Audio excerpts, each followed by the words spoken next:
لا حول ولا قوة الا باللہ العلی العظیم۔ اعوذ باللہ من الشیطان الرجیم، بسم اللہ الرحمن الرحیم۔ الحمدللہ رب العالمین، والصلاة والسلام علی سید الانبیاء والمرسلین وآلہ الطیبین الطاہرین المعصومین۔ اما بعد، فقد قال اللہ تبارک و تعالی فی کتابہ المبین وَهُوَ أَصْدَقُ الصَّادِقِينَ۔ بسم اللہ الرحمن الرحیم۔ وَأَقِيمِ الصَّلَاةَ لِذِكْرِي، اللہم صلی علی محمد وآل محمد۔ میں نے سورہ طٰہٰ کی آیت نمبر 14 کے ایک جز کی تلاوت کا شرف حاصل کیا ہے۔ اللہ تعالیٰ فرماتا ہے کہ میری یاد کے لیے نماز قائم کرو۔ تم نماز قائم کرو تاکہ میری یاد تمہارے دلوں میں رہے۔ اللہ تعالیٰ کی یاد یہ روح عبادت ہے۔ اگر میرے دلوں میں اللہ کی یاد زندہ ہے تو یہ ہماری حقیقی عبادت کہلائے گی۔ ایک دوسری آیت کریمہ میں سورہ عنکبوت کی آیت نمبر 45 میں اللہ رب العزت فرماتا ہے کہ ان الصلاۃ تنہی عن الفحشاء والمنکر ولا ذکر اللہ اکبر۔ نماز برائیوں سے اور فحش باتوں سے روکتی ہے، اور اللہ کا ذکر یہ ایک بہت بڑی شے ہے۔ سوال یہ اٹھتا ہے کہ نماز کس طرح بری باتوں سے روکتی ہے اور کس طرح فحش باتوں سے روکتی ہے؟ در حقیقت اگر کوئی انسان صحیح نماز پڑھنے والا ہو، حقیقی نماز ہو، صحیح شرائط کے ساتھ وہ نماز ادا کرے تو اللہ کی یاد اس کے دلوں میں ہمیشہ روشن رہے گی، اور اللہ کی یاد اس کے دل میں رہے گی تو اس کا لازمہ یہ ہے، اس کے لیے لازم یہ ہے کہ وہ کبھی بھی گناہ کا مرتکب نہیں ہوگا۔ ایک انسان گناہ کب کرتا ہے؟ ایک انسان گناہ اس وقت کرتا ہے جب وہ خدا کو کبھی بھی یاد نہیں کرتا ہے۔ کچھ انسان ایسے ہیں جو کبھی خدا کو یاد کرتے ہیں اور کبھی خدا کو یاد نہیں کرتے ہیں۔ جب وہ خدا کو یاد کرتے ہیں تب وہ گناہ کے مرتکب نہیں ہوتے ہیں، اور جب وہ خدا کو بھولے رہتے ہیں اس وقت ان سے گناہ سرزد ہوتا ہے۔ اسی لیے یہ نماز انسان کے لیے اللہ کی طرف سے ایک تربیتی پہلو بھی رکھتی ہے کہ اس کے اوقات اس طرح سے بانٹے گئے ہیں کہ پورے دن کا احاطہ کرتے ہیں، اور یہ نماز اللہ تعالیٰ کی یاد انسان کو دلاتی ہے۔ تو جب اللہ تعالیٰ کی یاد انسان کے دل میں رہے گی، اللہ کی یاد ہمیشہ دلوں میں زندہ رہے گی، تو انسان کبھی بھی گناہ نہیں کرے گا۔ خود یہی نماز اس کو روکے گی کہ تم گناہ مت کرو۔ دوسرا جز ہے کہ اللہ کا ذکر بہت بڑی شے ہے، یعنی جب ہم اللہ کی کبریائی بیان کرتے ہیں تو یہ ایک معمولی بات نہیں ہے۔ اللہ کی کبریائی اگر ہمارے دلوں میں مجسم ہو جائے، ہمارے دماغ میں مجسم ہو جائے تو اس تمام دنیا کی ہر چیزوں سے آزادی نصیب ہو جائے گی۔ یہ اللہ کی یاد یا اللہ کی کبریائی ہمارے دماغ میں اگر ہو جائے تو یہ ہم کو تمام دوسری چیزوں سے آزادی نصیب کرتی ہے اور ہمیں ایک شخصیت ادا کرتی ہے۔ وہ اس طرح سے کہ اگر یہ انسان کی فطرت اس طرح کی ہے کہ انسان کے فطرت میں خوف رکھا گیا ہے۔ جب انسان کوئی بہت ہیبت ناک چیز کو دیکھ لیتا ہے، پرہیبت چیز کو دیکھ لیتا ہے تو وہ خوف زدہ ہو جاتا ہے۔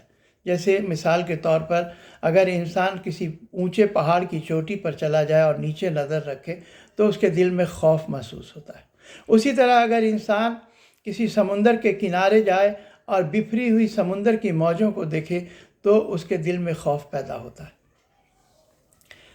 دوسرے، اگر کوئی صاحب قدرت انسان کو دیکھ لے، کوئی حاکم کو دیکھ لے، بادشاہ کو دیکھ لے، خلیفہ کو دیکھ لے تو وہ اس کے آگے بچھا جاتا ہے، جس کو کہتے ہیں کہ اس سے مرعوب ہو جاتا ہے۔ وہ سمجھتا ہے کہ یہ صاحب قدرت شخص ہے، یہ ہمیں نقصان بھی پہنچا سکتا ہے اور ہمیں فائدہ بھی پہنچا سکتا ہے۔ نتیجہ یہ ہوتا ہے کہ اگر ایسا شخص جو بادشاہ ہے یا حاکم ہے، اگر اس کو ایسی چیزوں کی بھی حکم دیتا ہے جو کہ اللہ کے حکم کے خلاف ہے، تب بھی وہ اس احکام کو بجا لانا اپنا فرض سمجھتا ہے اور وہ بجا لاتا ہے، اور اس کے دل و دماغ میں کبھی اللہ یا گناہ کا تصور نہیں آتا ہے۔ وہ اتنا زیادہ مرعوب ہو جاتا ہے، اس کے آگے اتنا وہ جھک جاتا ہے، عجز و انکسار کا وہ اظہار کرتا ہے۔ لیکن اسی کے مقابلے میں ایک ایسا انسان ہے جو کہ اللہ کی عظمت کا، اللہ کی کبریائی کا قائل ہے، تو وہ کسی کو بھی خاطر میں نہیں لاتا ہے۔ اس کی وجہ یہ ہے کہ کسی کا بھی بڑا ہونا یا چھوٹا ہونا یہ ایک نسبتی امر ہے۔ جیسے ہم ایک چھوٹے کمرے میں ہیں اور اس سے ایک بڑے کمرے میں چلے جائیں تو چھوٹا کمرہ ہم کو اس بڑے کمرے کے مقابلے میں بے حقیقت محسوس ہوتا ہے۔ اگر ہم کسی اور بہت بڑے ہال میں چلے جائیں تو اب اس بڑے کمرے کی بھی حقیقت نہیں رہتی۔ اسی طرح اگر کوئی صاحب منصب شخص ہمارے سامنے آ جائے، مثال کے طور پر کوئی وزیر اعلیٰ آ جائے یا کسی خلیفہ کا وزیر آ جائے، کوئی بادشاہ کا وزیر آ جائے، تو اس کی عظمت کے آگے ہم عجز و انکسار، عاجزی ظاہر کرتے ہیں، اس کے آگے ہم خاشع ہو جاتے ہیں، پیچھے چلے جاتے ہیں۔ ہمارے اعضاء و جوارح سے اس طرح سے ظاہر ہوتا ہے کہ جیسے اس کا سارا حکم ہم اپنے سر و آنکھوں پر رکھتے ہیں۔ لیکن اگر جس کا وہ وزیر ہے وہ خود بادشاہ خود چلائے، جب وہ بادشاہ خود چلائے گا تو اب وہ وزیر کی قدرت یا اس کا منصب بے حقیقت ہو جائے گا، چونکہ اس سے بڑا صاحب منصب میرے سامنے ہے۔ اب یہی حال جو انسان اگر اللہ کی کبریائی کا اگر وہ معتقد ہے، وہ اعتقاد رکھتا ہے، تو وہ جانتا ہے کہ یہ جو خلیفہ ہے، جو بادشاہ ہے یا کوئی سلطان ہے، تو یہ زمین کے ایک چھوٹے خطے سے تعلق رکھتا ہے، اور خود زمین کی اس مالک حقیقی یا سلطان السلاطین حکم الحاکمین کے آگے یہ زمین بھی جو اس نے کائنات خلق کی ہے، اس کے مقابلے میں زمین ایک ذرہ کے برابر بھی نہیں ہے۔ اور ایک خالق کے آگے آخر مخلوق کی حقیقت ہی کیا ہو سکتی ہے؟ جو جب خالق کی عظمت اس کے سامنے مجسم ہو جائے گی، اس کے روح میں، اس کے دماغ میں ہو جائے گی، وہ جان رہے گا، وہ یہ بات کو جانتا ہے کہ یہ خالق اس پورے کائنات کا مالک ہے، اس پورے کائنات کا نظام اس کے ذمے ہے، اس پورے کائنات کی خلقت اس نے کی ہے، تو اس کے آگے پھر کوئی بھی سلاطین ہو، کوئی حاکم ہو یا کوئی بھی شے ہو دنیا کی، اس کے نظروں میں نہیں سمائے گی اور وہ بے حقیقت محسوس ہوگی، وہ اس کو حقارت کی نظروں سے دیکھے گا۔ دنیا میں دونوں طرح کے انسان پائے جاتے ہیں۔ اگر اسلامی تاریخ ہم پڑھیں تو ایسے لوگ بھی ہیں جو کہ ایک چھوٹے چھوٹے مفاد کے لیے یا چھوٹی چھوٹی ڈر کے آگے وہ بادشاہ اور خلیفہ کے آگے جھک کر کے اللہ کے احکام کی خلاف ورزی کرتے ہیں، اور ایسے بھی ہیں جو اپنے موت سامنے میں ہے دیکھنے کے باوجود بھی وہ کبھی بھی اللہ کی کبریائی سے منحرف نہیں ہوتے ہیں، اور وہ کسی سلاطین کو، کسی بادشاہ کو خاطر میں نہیں لاتے ہیں۔ کہا جاتا ہے کہ کوئی بھی انسان اگر صحیح شرائط کے ساتھ نماز ادا کرے، اس لیے کہ نماز ہمیں نورانیت کی طرف لے جاتی ہے، خود ہمیں برائیوں سے روکتی ہے۔ مجال ہے کہ کوئی انسان صحیح شرائط کے ساتھ نماز پڑھے، صحیح آداب ملحوظ خاطر رکھے، اور وہ جھوٹ بولے، یا وہ کسی کی غیبت کرے، یا اس کے قدم اسے شراب خانے کی طرف لے جائے، فحش باتوں کا مرتکب ہو۔ یہ ناممکن سی بات ہے اگر وہ صحیح شرائط کے ساتھ نماز پڑھے۔ اب سوال یہ اٹھتا ہے کہ صحیح شرائط کے ساتھ ہم نماز کیسے پڑھیں؟ اور اللہ کی کبریائی کی تو ہم نے بات کر لی، تو جب اللہ کی کبریائی ہمارے روح میں آ جائے گی تو یہ ہماری روح کو بلندی اور نورانیت عطا کرے گی۔ اس کے بعد جب ہم نماز پڑھیں اور صحیح شرائط کے ساتھ نماز پڑھیں تو ہم گناہوں سے بری ہو سکتے ہیں، اپنے نفس کو ہم گناہوں سے بری کر سکتے ہیں۔ ہم صحیح شرائط کے ساتھ نماز کیسے پڑھیں؟ اب نماز کے جو سارے شرائط ہیں یا جو مقدمات ہیں یا اس کے جو بھی مستحبات ہیں، ان سب پر فی الحال میں بات نہیں کرنا چاہتا ہوں، صرف ایک حدیث آپ کے سامنے میں پیش کرنا چاہتا ہوں جس میں امام جعفر صادق علیہ السلام نے اپنے ایک صحابی کو نماز کیسے پڑھیں اس کی تعلیم دی تھی۔ یہ حدیث فروع کافی میں شیخ کلینی انہوں نے بھی اس کو درج کیا ہے، آیت اللہ شیخ صدوق نے بھی درج کیا ہے، اور شیخ حر عاملی نے، گویا کہ ہماری تمام فقہ کی کتابوں میں یہ حدیث بہت نمایاں طرح سے درج ہے۔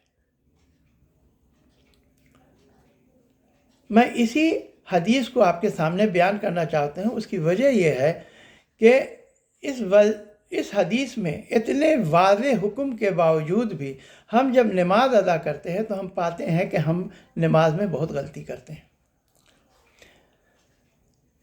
امام جعفر صادق علیہ السلام کے ایک صحابی جن کا نام تھا حماد بن عیسیٰ، وہ کہتے ہیں کہ ایک دن امام علیہ السلام نے ہم سے فرمایا کہ اے حماد، کیا تم صحیح سے نماز پڑھتے ہو؟ تو میں نے کہا یا ابن رسول اللہ، میں نے کتاب حدیث سے نماز یاد کر لی ہے اور اس کے ایک ایک جز مجھے یاد ہیں۔ امام علیہ السلام نے کہا کہ میرے سامنے پڑھ کر دکھاؤ۔ میں نے امام علیہ السلام کے سامنے 2 رکعت نماز پڑھی۔ امام علیہ السلام نے فرمایا کہ اے حماد، کیا یہ افسوس کی بات نہیں ہے کہ تم لوگوں کی عمریں 60 اور 70 سال کی ہو جائیں اور تم صحیح طریقے سے 2 رکعت نماز بھی نہ ادا کر سکو؟ جناب حماد نے کہا کہ میں نے اپنے نفس میں ذلت محسوس کی اور امام علیہ السلام سے کہا کہ یا ابن رسول اللہ، ہمیں نماز کی تعلیم دیجیے۔ امام علیہ السلام نے کہا کہ ہاں ضرور، میں تمہیں اس کی تعلیم دوں گا۔ امام علیہ السلام قبلہ رو کھڑے ہو گئے۔ جب امام علیہ السلام قبلہ رو کھڑے ہو گئے تو ان کی کیفیت یہ تھی کہ ان کا دونوں قدموں کے بیچ کی دوری 3 کھلی انگلیوں کے برابر تھی۔ یہ جو دونوں قدم ہیں اور دونوں قدم کے پنجے کی انگلیاں یہ رو بقبلہ تھیں، قبلہ کی طرف تھیں۔ دونوں کے درمیان کی دوری 3 کھلی انگلیوں کے برابر اور دونوں پنجے رو بقبلہ اور ایک ہی سطح میں تھے۔ یہ نہیں کہ ایک قدم آگے ایک پیچھے ہے، یہ نہیں کہ وہ وی بنا رہے ہیں، نہیں، دونوں رو بقبلہ، دونوں پنجے، دونوں کے درمیان 3 انگلی کا فاصلہ، کھلی انگلی کا فاصلہ۔ شریعت میں کہا گیا ہے کہ جب ہم کھڑے ہوتے ہیں تو دونوں قدموں کے بیچ کی دوری زیادہ سے زیادہ ایک کھلے ہاتھ کے برابر، جس کو شبر کہتے ہیں، اس سے زیادہ نہیں ہونی چاہیے۔ امام علیہ السلام جب نماز کے لیے کھڑے ہو گئے تو جب ان کا جسم پوری طرح سے ساکت ہو گیا تو انہوں نے تکبیرۃ الاحرام کہی۔ اس کو تکبیرۃ الاحرام اس لیے کہا جاتا ہے کہ جیسے ہی ہم اللہ اکبر کہیں گے ہم پر بہت سی چیزیں حرام ہو جاتی ہیں، جیسے ہم بات چیت نہیں کر سکتے ہیں، نماز شروع ہو گئی، بات چیت نہیں کر سکتے ہیں، کھا پی نہیں سکتے ہیں، جسم کو حرکت نہیں دے سکتے، کوئی بھی فعل کثیر ہم ادا نہیں کر سکتے ہیں۔ اب اس کے اور بھی کچھ شرائط ہیں جو کبھی تفصیل سے گفتگو ہوگی۔ اب امام علیہ السلام جب کھڑے ہو گئے تو انہوں نے جو لفظ لکھا ہے حدیث کا، لکھا ہے کہ ارسل یدیہ علی فخذ۔ اس کا مطلب ہے کہ انہوں نے ارسال الیدین کیا، یعنی دونوں ہاتھ کو کھول کے آگے لٹکا دیا۔ اس کو کہتے ہیں ارسال الیدین۔ اسی کے مقابلے میں اگر ہم نے سینے پر ہاتھ رکھا، ایک ہاتھ رکھا، پیٹ پر رکھا، کسی طرح سے بھی ہاتھ باندھا تو اس کو تکفیر کہا جاتا ہے۔ یہ ہمارے یہاں منع ہے۔ تو دونوں ہاتھ کھلا رکھا، دونوں ہاتھ کھلا رکھا اور اس کو فخذہ اللہ فخذہ، فخذ کہا جاتا ہے گھٹنے اور کمر کے بیچ کے حصے، جو ران کا ہمارا حصہ، اس کو فخذ کہتے ہیں۔ گھٹنے اور کمر کے بیچ کے ران کے حصے کو فخذ کہتے ہیں۔ تو امام علیہ السلام نے ارسل یدیہ، ہاتھوں کو کھولا اور فخذ اللہ فخذ اور ران پر رکھا اس ہاتھ کو، اور اس کی دونوں ہاتھ کی انگلیاں ملی ہوئی تھیں۔ جب انہوں نے ہاتھ کو رکھا اپنے ران پر تو دونوں انگلیاں ملی ہوئی تھیں۔ اس عالم میں امام علیہ السلام نے قیام کیا۔ قیام کرنے کے بعد جب جسم ساکت ہو گیا تو انہوں نے اللہ اکبر کہا۔ اس کے لیے دونوں ہاتھ وہ اپنے چہرے کے مقابل میں کان کے پاس لے گئے، بہت اونچا بھی نہیں بہت نیچا بھی نہیں، وہ اپنے چہرے کے مقابل لے گئے اور انہوں نے اللہ اکبر تکبیر کہی۔ تکبیر کہنے کی شرط یہ ہے کہ جسم پوری طرح سے ساکت ہونا چاہیے، ورنہ اگر جسم میں حرکت ہے اور ہم تکبیر کہتے ہیں تو یہ نماز کو باطل کر دیتی ہے۔ تو امام علیہ السلام اس عمل کو رفع یدین کہا جاتا ہے، یعنی رفع معنی اونچا کرنا، یدین یعنی دونوں ہاتھ، تو رفع یدین انہوں نے کیا۔ رسول خدا جب بھی یا تو وہ رکوع میں جاتے تھے یا سجدے سے سر اٹھاتے تھے، سجدے میں جاتے تھے، تو جب بھی تکبیر کہتے تھے تو وہ رفع یدین کیا کرتے تھے، یعنی ہر تکبیر کے ساتھ وہ رفع یدین کیا کرتے تھے۔ امام علیہ السلام نے رفع یدین کیا، تکبیر کہی، اس کے بعد انہوں نے قرأت کی۔ قرأت میں انہوں نے بسم اللہ الرحمن الرحیم کہہ کے سورہ الحمد پڑھی۔ سورہ الحمد یہ واجبات نماز میں سے ہے، اس کی جگہ پر دوسری سورہ نہیں پڑھی جا سکتی ہے۔ بسم اللہ الرحمن الرحیم کہہ کے امام علیہ السلام نے سورہ حمد کی تلاوت کی ترتیل کے ساتھ۔ اس کے بعد بسم اللہ الرحمن الرحیم کہہ کے ایک دوسری سورہ کی تلاوت کی۔ سورہ الحمد کے ساتھ ایک اور سورہ کی تلاوت انہوں نے کی۔ جب تلاوت مکمل ہو گئی تو انہوں نے توقف کیا ایک سانس لینے کے برابر۔ اس کے بعد رفع یدین کر کے اللہ اکبر کہا۔ اللہ اکبر کہنے کے بعد وہ رکوع میں گئے۔ جب رکوع میں گئے تو انہوں نے رکوع میں ذکر کیا سبحان ربی العظیم و بحمدہ، 3 بار انہوں نے اس کا ذکر کیا۔ لیکن رکوع میں جانے کی ان کی کیفیت یہ تھی کہ ابھی ان کا جب کھڑے تھے تو دونوں انگلیاں ملی ہوئی تھیں، ابھی انہوں نے پورے ہتھیلی کو کھول دیا اور دونوں ہاتھ کی کھلی ہتھیلی کو گھٹنوں پر رکھا اور جھکے، اتنا جھکے کہ بالکل پیٹھ سیدھی ہو گئی۔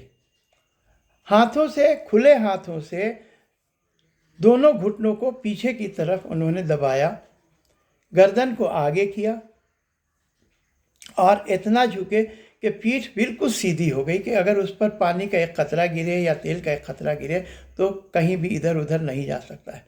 نظروں کو انہوں نے نیچے کیا، دونوں پیر کے طرف، دونوں کے بیچ میں نظریں تھیں۔ یہ رکوع کی کیفیت تھی۔ رکوع میں جب ذکر مکمل ہو گیا تو انہوں نے دوبارہ رکوع سے اٹھے اور کہا کہ سمع اللہ لمن حمدہ، اور پھر اللہ اکبر کہہ کے انہوں نے رفع یدین کیا۔ رفع یدین کرنے کے بعد وہ سجدے میں گئے۔ جب امام علیہ السلام ذکر کے بعد کھڑے ہوئے تو کھڑے ہونے کے بعد ایک سانس لیا، توقف کیا اور اس کے بعد سمع اللہ لمن حمدہ کہہ کے تکبیر کہی، رفع یدین کیا اور تب سجدے میں گئے۔ جب سجدے میں گئے تو انہوں نے دونوں ہاتھ کی ہتھیلیوں کو ملا کر کے اپنے گھٹنوں کے آگے اور چہرے کے مقابل میں رکھا۔ یہ انگلیاں رو بقبلہ تھیں، دونوں ہاتھوں کی انگلیاں ملی ہوئی اور رو بقبلہ تھیں۔ سجدے میں جانے کے بعد امام علیہ السلام نے سجدے کا ذکر سبحان ربی الاعلیٰ و بحمدہ 3 بار کیا۔ جب 3 بار سبحان ربی الاعلیٰ و بحمدہ کہہ لیا، اس کے بعد توقف کیا اور پھر بیٹھ گئے۔ بیٹھنے کی کیفیت یہ تھی کہ بائیں پیر کا جو تلوہ ہے، بائیں پیر کے اوپر کا حصہ وہ زمین میں تھا اور اس کا جو تلوہ ہے وہ داہنے پیر کے اوپر کے حصے سے، جیسے یہ بائیں پیر کا تلوہ ہے اور یہ بائیں پیر کا اوپری حصہ ہے، تو یہ زمین میں رہا اور داہنے پیر کا اوپری حصہ بائیں پیر کے پیر پر رہتا ہے۔ یہ کیفیت ہے اور وہ زمین میں بیٹھے، ایسے نہیں کہ ہم گھٹنوں کے بل یا پنجوں کے بل بیٹھیں، یہ نماز کے لیے یہ صحیح نہیں ہے۔ نماز کے میں بیٹھنے کی کیفیت، سجدے کے بعد جو بیٹھنے کی کیفیت ہے وہ یہی ہے کہ بائیں پیر کا جو اوپری حصہ ہے وہ زمین کے سطح میں ہوگا، اور اس کے تلوہ سے داہنے پیر کا اوپری حصہ متصل ہوگا۔ اس طرح بیٹھ کر کے امام علیہ السلام نے اللہ اکبر کہا، رفع یدین کیا، اور اس کے بعد پھر سجدے میں گئے۔ اس کے پہلے استغفر اللہ ربی واتوب علیہ کہہ کے اور اللہ اکبر کہا۔ ایک بات کا یہاں پر خیال رکھا کہ جب بھی سجدے سے سر اٹھاتے ہیں تو سر اٹھاتے اٹھاتے اللہ اکبر نہیں کہتے ہیں، اس لیے کہ جب تک جسم ساکت نہ ہو جائے ہم کسی طرح کا کوئی بھی لفظ ادا نہیں کرتے ہیں۔ جب تک جسم ساکت نہیں ہو جائے نماز میں صرف جسم کے حرکت کے ساتھ ایک ہی کلمہ ادا کیا جاتا ہے، وہ ہے بحول اللہ و قوتہ وقوم وقعود، ورنہ کوئی بھی چاہے وہ قرأت ہو، چاہے ذکر ہو، چاہے تکبیر ہو، ہر چیز کو ادا اسی وقت کیا جاتا ہے جب ہمارا جسم پوری طرح ساکت ہو۔ اب دوسرا سجدہ امام علیہ السلام نے کیا، دوسرا سجدہ میں پھر ذکر اسی طرح ذکر کیا، سر سے اٹھانے کے بعد تکبیر کہی، اور اس کے بعد بیٹھ گئے۔ بیٹھنے کے بعد وہ بحول اللہ وقوتہ وقوم وقعود کہہ کر کے دوبارہ کھڑے ہوئے۔ جب دوبارہ کھڑے ہوئے تو انہوں نے پھر وہی کیا کہ بسم اللہ الرحمن الرحیم کہہ کے سورہ الحمد کی تلاوت کی، سورہ قل هو اللہ کی تلاوت کی، یا کوئی دوسری سورہ بھی تلاوت کی جا سکتی ہے، اس میں کوئی شرط نہیں ہے۔ فرق یہ ہے کہ نماز میں عموماً ہم لوگ سورہ عزائم نہیں پڑھتے ہیں، اس لیے کہ سورہ عزائم پڑھنے میں اس میں سجدہ واجب ہو جاتا ہے۔ یہ سورہ عزائم جس میں 4 جو سورہ ہیں جس میں سجدہ واجب ہے، اس کو نہیں پڑھتے ہیں۔ اس کے علاوہ بھی 2 سورہ ایسے ہیں جس میں یہ احتمال ہے کہ وہ 1 سورہ یا 2 سورہ ہے، اس کو بھی نہیں پڑھتے ہیں، اور ہم لوگ ایک مکمل سورہ پڑھتے ہیں، اس میں ایک سورہ الحمد اور ایک دوسری سورہ۔ لیکن اس میں کوئی یہ نہیں ہے کہ سورہ قل هو اللہ ہی پڑھنی ہے، کوئی دوسرے سورہ بھی پڑھی جا سکتی ہے۔ فرق یہ ہے کہ اگر سورہ قل هو اللہ یا سورہ یا ایھا الکافرون شروع کر دیا اگر، تو اس کو بدل کے دوسری سورہ نہیں پڑھ سکتے ہیں، جبکہ دوسری سورہ میں یہ شرط نہیں ہے۔ بہرحال یہ سب تو آگے کی شرائط ہے۔ اسی طرح امام علیہ السلام نے دوسری رکعت بھی پوری کی۔ دوسری رکعت پوری کرنے کے بعد جب بیٹھ گئے، بیٹھنے کی کیفیت بھی ویسے ہی ہے کہ ہاتھ ملے ہوئے اور انگلیاں روبہ قبلہ، پنجہ روبہ قبلہ۔ اس کے بعد امام علیہ السلام نے تشہد پڑھا۔ تشہد پڑھنے کے بعد تشہد میں وہی پڑھا کہ بسم اللہ الرحمن الرحیم، الحمدللہ رب العالمین، الحمدللہ رب العالمین، اشہد ان لا الہ الا اللہ وحدہ لا شریک لہ، اشہد ان محمدًا عبدہ ورسولہ۔ اس حدیث میں تشہد کا بیان نہیں ہے، لیکن تشہد کا دوسری جگہ بیان ہے۔ صرف یہاں بیان ہے کہ امام علیہ السلام نے تشہد پڑھی اور سلام پڑھا۔ سلام پھیرنے کے ساتھ ساتھ نماز کا اختتام ہو جاتا ہے، اور وہ چیزیں جو تکبیرۃ الاحرام کے ساتھ جو حرام ہو گئی تھی وہ دوبارہ اس کو اب انجام دیا جا سکتا ہے۔ اس طرح جب نماز کا اختتام ہو گیا، 2 رکعت نماز اس طرح امام علیہ السلام نے جب ادا کی تو کہا کہ اے حماد تم اسی طرح نماز پڑھا کرو۔ یہ نماز کے شرائط امام علیہ السلام نے بیان کیا۔ اب سوال یہاں پر ایک جو وہ اٹھتا ہے کہ یہ ارسال الیدین یہ ایک اتنی واضح چیز ہے کہ رسول خدا نے مکے میں بھی نمازیں پڑھیں، 10 سال مدینے میں پڑھیں، اور ان کے ساتھ ہزاروں صحابہ نے نمازیں پڑھیں، اور زیادہ سفر میں بھی رہے، جب جہاد میں بھی گئے تو نمازیں پڑھیں۔ نماز تو کبھی نہیں انہوں نے یہ کی۔ اتنے نمازیں اور اتنے صحابیوں نے ان کے ساتھ جماعت میں نماز پڑھی، اس کے باوجود بھی جو اتنا ایک واضح چیز ہے کہ رسول خدا نماز میں اپنے ہاتھ کہاں رکھتے تھے، یہ آج تک کسی کو نہیں معلوم ہو سکا، یا لوگوں کو معلوم تھا اور اس کو بالکل جان بوجھ کر کے اس بات کو چھپائی گئی، یا کوشش یہ کی گئی کہ کسی طرح یہ عوام تک نہ پہنچ سکے۔ اس کی کیا وجہ ہے؟ زیادہ تو استعمال اسی بات کا ہے کہ اس بات کو اس طرح چھپایا گیا کہ رسول اللہ کی جو شریعت ہے اس کو کسی طرح سے اس کو مسخ کر دیا جائے، ورنہ کوئی اس میں بات مانے نہیں ہے کہ رسول نے لاکھوں نمازیں پڑھیں اور انہوں نے ارسال الیدین کیا یا انہوں نے تکفیر کی، اس لیے کہ اگر ہم سینے پر ہاتھ باندھتے ہیں تو تکفیر کہتے ہیں۔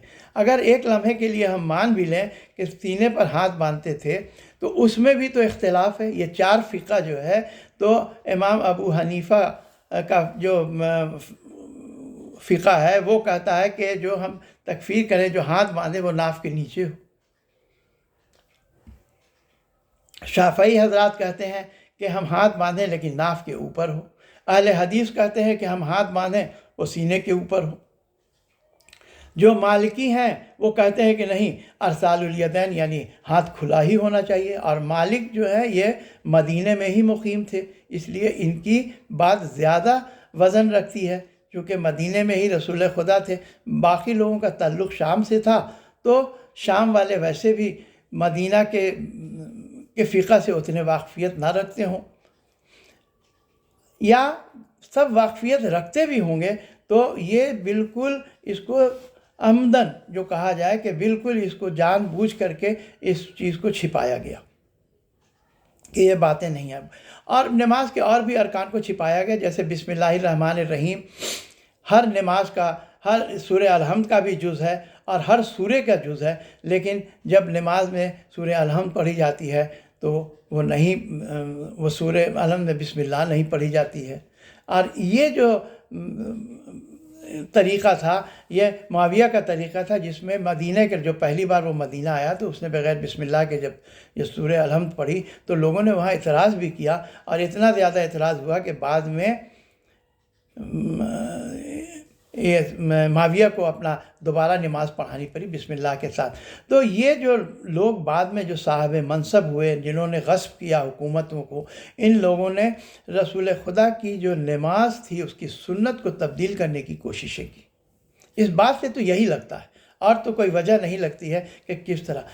جو کربلا میں امام حسین علیہ السلام جو گئے، انہوں نے جو بیضہ میں خطبہ دیا ہے، جو بیضہ میں خطبہ، جو ہر کا لشکر آیا اور اس کے سامنے جو امام حسین علیہ السلام نے خطبہ دیا کہ میں نے اپنے نانا سے سنا ہے